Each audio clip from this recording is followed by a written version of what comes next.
Sir నమస్కారం sir. నమస్తే. Sir Allu Arjun గారు ఆ ఒక్కరోజు ఆ పని చేయకుండా ఉండాల్సింది. ఇవాళంతా ప్రశాంతంగా ఉండేది అన్న ఒక మీమ్ సోషల్ మీడియాలో వైరల్ అవుతుంది. మీమే కాదు సార్, ఇక్కడ టీడీపీ వాళ్ళు కూడా చాలా మంది దీన్ని రైజ్ చేస్తూ వస్తున్నారు. అదేంటంటే శిల్పా రవి గారి దగ్గరికి వెళ్ళడం. ఆ ఒక్కరోజు ఆ పని చేయకుండా ఉండుంటే ఇవాళ అంతా ప్రశాంతంగా ఉండేది అని చెప్పేసి కూడా అంటున్నారు. ఈవెన్ చాలా మంది అల్లు మెగా ఫ్యామిలీకి దగ్గరగా ఉన్న కొంతమంది సీనియర్ జర్నలిస్టులు కూడా అల్లు అరవింద్ గారు చెప్పినా కూడా వినలేదు అల్లు అర్జున్ గారు. అప్పుడు వెళ్లారని చెప్పేసి కూడా వాళ్ళ అభిప్రాయాలనైతే వ్యక్తం చేస్తున్నారు. అంటే ఇప్పుడు జరుగుతున్న ఈ పరిణామాలన్నిటికీ ఆ ఒక్క రోజే కారణం అన్న దాన్ని ప్రొజెక్ట్ చేస్తూ వస్తున్నారు సార్. మరి దీన్ని మీరు ఏ విధంగా చూస్తారంటారు సార్? అంటే నా ఉద్దేశంలో ఆ రోజున అల్లు అర్జున్ చేసింది తప్పని నేనైతే అనుకోవడం లేదు. ఓకే. దాన్ని అనవసరంగా తప్పుగా క్రియేట్ చేస్తున్నారు. రెండోది, నేను ఒక తెలుగుదేశం పార్టీకి చెందినటువంటి ఒక నాయకుడి విశ్లేషణ విన్నాను. ఆయన చాలా రాయలసీమకు చెందినటువంటి వ్యక్తి. ఆయన ఒక విచిత్రమైన వాదన చేశాడు. పబ్లిక్ మూడ్కి వ్యతిరేకంగా నడవటం అనేది అల్లు అర్జున్కి అలవాటు అన్నాడు. అని దాన్ని జస్టిఫై చేయడానికి ఆ ఇన్సిడెంట్ని కోట్ చేశాడు. ఏది? శిల్పారవి. అంటే టోటల్ తెలుగు ప్రజలందరూ కూడా యాంటీ జగన్ ఉన్నారు, ఇతను ప్రో జగన్ వెళ్ళాడు అని మాట్లాడేశాడు ఆయన. నాకు చాలా ఆశ్చర్యం వేసింది. అంటే భిన్నమైనటువంటి రాజకీయ అభిప్రాయాలు కలిగి ఉండటమే ప్రజాస్వామ్యం. ప్రజాస్వామ్యంలో పబ్లిక్ మూడ్ అంటూ ఒక మోసపోసి ఉండదు. అలా అనిపిస్తుంది అంతే. పబ్లిక్ మూడ్ ఉండొచ్చు, మెజారిటీ ఒపీనియన్ మాత్రమే. పబ్లిక్ మూడ్ అని గంపగొత్తగా చెప్పడం చాలా తప్పు. రాజకీయాల్లో ఉన్నవాళ్ళు, పైగా ప్రజాస్వామిక వ్యవస్థలో ఉన్నవాళ్ళు భిన్నాభిప్రాయాలను గౌరవించాలి. ఈ మినిమం సెన్స్ కూడా లేకుండా రాజకీయ నాయకులు మాట్లాడేస్తున్నారు. అల్లు అర్జున్ ఆ రోజున చాలా స్పష్టంగా వైఎస్ఆర్సిపి అనే మాట వాడలేదు. ఆయన జగన్మోహన్ రెడ్డి అనే పదం వాడలేదు. అతను చాలా పద్ధతిగా, బొద్దికగా, అప్పటికింకా తగ్గేదేలే అనేటువంటి అనుభూతితో లేడు. అతను చాలా ఫ్రెండ్లీగానే ఉన్నాడు. ఇతను నా మిత్రుడు, ఇతను చాలా మంచివాడు, నా పరిచయంలో ఇలాంటి వాడిని ఎన్నుకుంటే మీకు కూడా మంచి జరుగుతుంది అని తప్ప ఇంకొక మాట మాట్లాడలేదు అతను. ఇదే మాట చిరంజీవి గారు కూడా అశ్విని దత్ గారు 2004 ఎన్నికల్లో విజయవాడ పార్లమెంటు నుంచి పోటీ చేసినప్పుడు ఆయన తన తరపున ప్రచారం చేయమని చిరంజీవి గారిని అడిగాడు.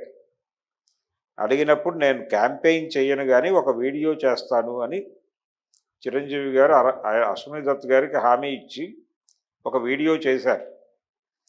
ఆ వీడియోలో కూడా ఆయన తెలుగుదేశం పార్టీ గొప్పతనాన్ని, కాంగ్రెస్ పార్టీ దుర్మార్గాలని మాట్లాడలేదు. చంద్రబాబు నాయుడు గారు ఎంత అభివృద్ధి చేశారు కాబట్టి దత్తు గారిని ఎన్నుకోండి అని కూడా ఆయన అనలేదు. అశ్విని దత్ గారు మంచి వ్యక్తి, ఆయనతో నాకు ఇంత సుదీర్ఘమైనటువంటి ప్రయాణం ఉంది, ఆయన నిర్మించినటువంటి సినిమాల్లో నేను హీరోగా పనిచేశాను, ఆయన నడవడిక, ఆయన కమిట్మెంటు, ఆయన వ్యవహార శైలి ఇవన్నీ నాకు క్షుణ్ణంగా తెలుసు. అతను చాలా కమిట్మెంట్తోనూ ఇచ్చిన మాట నిలబెట్టుకునే పద్ధతిలోనూ వ్యవహరిస్తారు. కాబట్టి నాకు ఇతని మీద నమ్మకం ఉంది. ఇతన్ని గనక మీరు ఎన్నుకుంటే మీకు మంచి జరుగుతుందని నేను బలంగా నమ్ముతున్నాను. కాబట్టి మీ ముందుకు వచ్చి చెప్తున్నాను, నిర్ణయం మీదే. మీ ఓటు ఒక మంచివాడి వైపు వెళ్ళటానికి నేను నాకు తోచిన 4 మాటలు మాట్లాడుతున్నాను. చాలా లిమిటేషన్లో పద్ధతిగా ఆయన మాట్లాడాడు. ఇది ఆ రోజుల్లో లోకల్ టీవీస్లోనూ అలాగే స్క్రీన్స్ పెట్టి రకరకాల ఏరియాల్లోనూ ప్లే చేశారు. చిరంజీవి ఇన్ఫ్లుయెన్స్ వలన కొన్ని ఓట్లు వస్తాయనే ఉద్దేశంతో చేసినటువంటి ఒక ప్రోగ్రాం అది. ఆ రోజున చిరంజీవి గారు ఏం మాట్లాడాడు, శిల్పారావి గురించి అల్లు అర్జున్ కూడా అదే మాట్లాడాడు. ఆ రోజు అంటే ఇప్పుడు అల్లు అర్జున్ తప్పైతే ఆ రోజున కూడా పబ్లిక్ మూడ్కి వ్యతిరేకంగానే మాట్లాడాడు Chiranjeevi. Public mood towards Congress ఉంది. అప్పుడు ఆ ఎన్నికల్లో రాజశేఖర రెడ్డి గెలిచాడు, కాంగ్రెస్ పార్టీ గెలిచింది, తెలుగుదేశం ఓడిపోయింది. మరి దాన్ని యాక్సెప్ట్ చేయాలి కదా మీరు. కాబట్టి ఇది పబ్లిక్ మూడ్ ఇలా ఉంది కాబట్టి ఈయన ఎలా మాట్లాడాలి, పబ్లిక్ మూడ్కు వ్యతిరేకంగా నడుచుకోవటం అనేది అల్లు అర్జున్ స్టైలు అని మాట్లాడుతున్న పొలిటీషియన్స్ బుర్ర లేకుండా మాట్లాడుతున్నారు స్పష్టంగా. ఓకే. ప్రజాస్వామ్యం పట్ల కనీసపు అవగాహన లేకుండా మాట్లాడుతున్నారు. అలాగే చాలామంది ఆ ఇష్యూని ప్రస్తావిస్తున్నారు. శిల్పారవి మొన్న కూడా అతను ఈయన ఇబ్బందుల్లో ఉన్నప్పుడు వచ్చాడు శిల్పారవి. ఇంకొకటి గొడవ ఏం చేస్తున్నారంటే అల్లు అర్జున్ అరెస్ట్ జరిగినప్పుడు జగన్మోహన్ రెడ్డి ఖండించాడు, చంద్రబాబు నాయుడు గారు అరవింద్ గారికి ఫోన్ చేశాడు, ఇద్దరూ స్పందించారు. అయితే ఆయన పత్రికా ఖండన చేశాడు, అదొక వ్యూహం. అలాగే అల్లు అర్జున్ అరెస్టు వెనకాల రాజకీయ కుట్ర ఉంది అనేటువంటిది ఎస్టాబ్లిష్ చేయటానికి వైఎస్ఆర్సీపీకి చెందినటువంటి మీడియా కొంత ప్రయత్నం చేస్తోంది. Still it is going on. అది వాళ్ళ రాజకీయ ప్రయోజనం కోసం చేస్తారు. అంటే ఎప్పుడైతే అల్లు అర్జున్ తన స్టేట్మెంట్ల ద్వారా ఈ అరెస్టు ద్వారా ప్రభుత్వానికి తనకి మధ్య ఒక గ్యాప్ ఉంది అనేది ఎస్టాబ్లిష్ చేయటం జరిగిందో అప్పుడు ఇమ్మీడియట్గా అతనికి తెలియకుండానే అతని వెనకాల కొన్ని రాజకీయ శక్తుల ఐక్య సంఘటన వచ్చేస్తుంది. ఆ ఐక్య సంఘటన అతని ప్రమేయంతో రాలా. ఇలాంటి అవకాశాల కోసం వాళ్ళు వెతుకుతారు. ఆ వెతుకుతున్నటువంటి క్రమంలో ఈ ఛాన్స్ ఇచ్చాడు ఈయన. ఇవ్వగానే బీఆర్ఎస్ వైఎస్ఆర్సీపీ కేసీఆర్ కాలు విరిగినప్పుడు పలకరించడానికి జగన్మోహన్ రెడ్డి గారు వచ్చారు హైదరాబాద్. వచ్చి అప్పటికి ఆయనకు పదవి పోయింది, కష్టాల్లో ఉన్నాడు కేసీఆర్ గారు, వెళ్ళి పరామర్శించాడు. అదే టైంలో కొత్తగా ముఖ్యమంత్రిగా ప్రమాణ స్వీకారం చేశాడు ఈయన రేవంత్ రెడ్డి గారు. కనీసం ఆయన్ని పలకరించకుండా ఆయన విజయవాడ వెళ్ళిపోయాడు, తాడేపల్లి వెళ్ళిపోయాడు.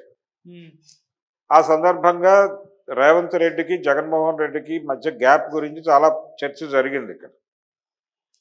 సో ఇక్కడ బీఆర్ఎస్ వైపు నుంచి ట్వీట్లు అల్లు అర్జున్ అరెస్టు మీద, జగన్మోహన్ రెడ్డి గారి ఖండన ప్రకటన, వీటిని మొత్తాన్ని మిక్స్ చేసి ఇతను ఆ రోజున నంద్యాల వెళ్ళటం వలన జరిగినటువంటి, అంటే సీఎం అసెంబ్లీ ప్రసంగంలో కూడా వీటన్నిటి ప్రస్తావన వచ్చింది.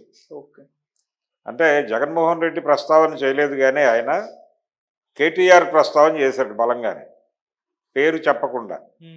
10 ఏళ్ళు మంత్రిగా ఉన్నటువంటి ఒక వ్యక్తి, ఉద్యమ పార్టీ అని చెప్పుకునే ఒక వ్యక్తి ఇలాంటి ట్వీట్లు చేస్తున్నాడు అని చెప్పాడు ఆయన. అది కేటీఆర్ గురించి అనే విషయం అందరికీ తెలుసు. సో ఎప్పుడైతే ఇప్పుడు రేవంత్ రెడ్డికి పర్సనల్గా వ్యతిరేకులు, కాంగ్రెస్ పార్టీకి పొలిటికల్ వ్యతిరేకులు, వీళ్ళందరూ కలిసి అల్లు అర్జున్ వెనకాల మొబలైజ్ అయ్యారు. బీజేపీ ఎందుకు మొబలైజ్ అయింది ఈయన వెనకాల? ఇప్పుడు అకార్డింగ్ టు ఈయన నంద్యాల పర్యటనే ఇష్యూ అయితే, నంద్యాల పర్యటన చేయటమే ఇష్యూ అయితే, ఆ రోజున నంద్యాల పర్యటన బీజేపీకి కూడా వ్యతిరేకంగా కదా చేసింది. కూటమిలో బీజేపీ కూడా భాగస్వామి కదా. సో బీజేపీని కూడా నాశనం చేయండి అని చెప్పినట్టేగా అల్లు అర్జున్.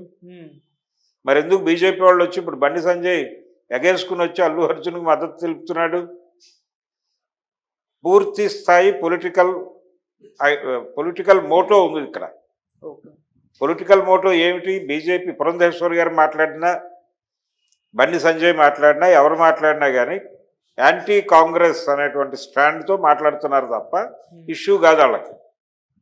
ఇక్కడ అల్లు అర్జున్ కాదు, ఎవరు మాట్లాడినా వాళ్ళు కాంగ్రెస్ మీద దాడి చేయటం వాళ్ళ బాధ్యత కాబట్టి, రాజకీయ బాధ్యత కాబట్టి దాడి చేశారు. జగన్మోహన్ రెడ్డికి అల్లు అర్జున్ మీద ప్రేమో పాడో కాదు, ఈ ఇష్యూ ఉంది, దీన్ని ఖండిద్దాం. దీనికి ఇరుసు ఏమిటి? నంద్యాల ఇన్సిడెంట్ కాబట్టి తను ఓన్ చేసుకున్నాడు. ఇప్పుడు ఒక గ్యాప్ ఉంది, అంటే ఏపీలో ఉన్నటువంటి కూటమిలో కీలక భాగస్వామి అయినటువంటి జనసేన పార్టీ నాయకుడు, ఇతనికి బంధువు, ఈ ఫ్యామిలీస్ మధ్య గ్యాప్ ఉంది అనేదాన్ని ఎస్టాబ్లిష్ చేయటం ద్వారా అల్లు అర్జున్ తాలూకా అభిమానుల్ని తన వైపుకు లాక్కోవడానికి ఒక ఛాన్స్ ఉంది కాబట్టి అది కూడా పొలిటికల్ గెయినే. సో ఈ రాజకీయ ప్రయోజనం ఎప్పుడైతే మీ అభిప్రాయ ప్రకటన మీరు డిజైన్ చేసినటువంటి కాన్ఫ్లిక్ట్ పొలిటికల్ ఏరియాలోకి వచ్చేసిందో మీ వెనక మీరు ఎక్స్పెక్ట్ చేయని చాలా శక్తులు మీ వెనకాలకు వచ్చి నిలబడతాయి. ఆ కాన్షియస్నెస్ అల్లు అర్జున్కు ఉండాలి. ఆయన్ని కూడా భయపెట్టారు. ఏమిటి ఇలా జరిగి అంటే తన ప్రమేయం లేకుండా జరిగిపోయినాయి ఇవన్నీ. కాబట్టి వీటన్నిటి నేపథ్యాన్ని ఇవి కూడా అతను డిజైన్ చేశాడు అంటాం తప్పు. అతను చేసిన తప్పు ఒకటే. అల్లు అర్జున్ ఈ టోటల్ ఇష్యూలో చేసిన మిస్టేక్ ఏంటంటే పర్టికులర్గా సంధ్యా థియేటర్ ఇన్సిడెంట్లో ఆయన చేసిన తప్పు ఏంటంటే కన్ఫెస్ కాకపోవడం. అంటే జరిగిన తప్పులో ప్రభుత్వ వైఫల్యము, ప్రభుత్వ విభాగాల వైఫల్యము ఉందేమో అని ఎలా సెన్స్ కన్వే అయ్యేలాగా మాట్లాడారో ఆ ప్లేస్లో జరిగిన తప్పులో మా వంతు కంట్రిబ్యూషన్ కూడా ఉండి ఉండవచ్చు. అది ఎట్నుంచైనా జరిగి ఉండొచ్చు. మా పిఆర్ టీం నుంచి జరిగి ఉండొచ్చు, యూనిట్ వైపు నుంచి జరిగి ఉండొచ్చు. ఎలా జరిగినప్పటికీ నేను అక్కడికి వెళ్ళటం అనేది కూడా ఉంది. అక్కడ క్రౌడ్ పుల్ కావడానికి నేను కూడా రీజన్ అయి ఉండొచ్చు. కాబట్టి ఒకవేళ నా వైపు నుంచే గనక జరిగి ఉంటే నేను ఇంటెన్షనల్గా అలాంటి మనిషిని కాదు. కానీ తెలిసి చేసినా తెలియక చేసినా నేరం నేరమే కాబట్టి నేను బేషరతుగా సారీ చెప్తున్నాను అనే మాట అనకపోవడం తప్ప. అతను చేసిన విడిదిగా అతను చేసిన తప్పులేమీ లేవు.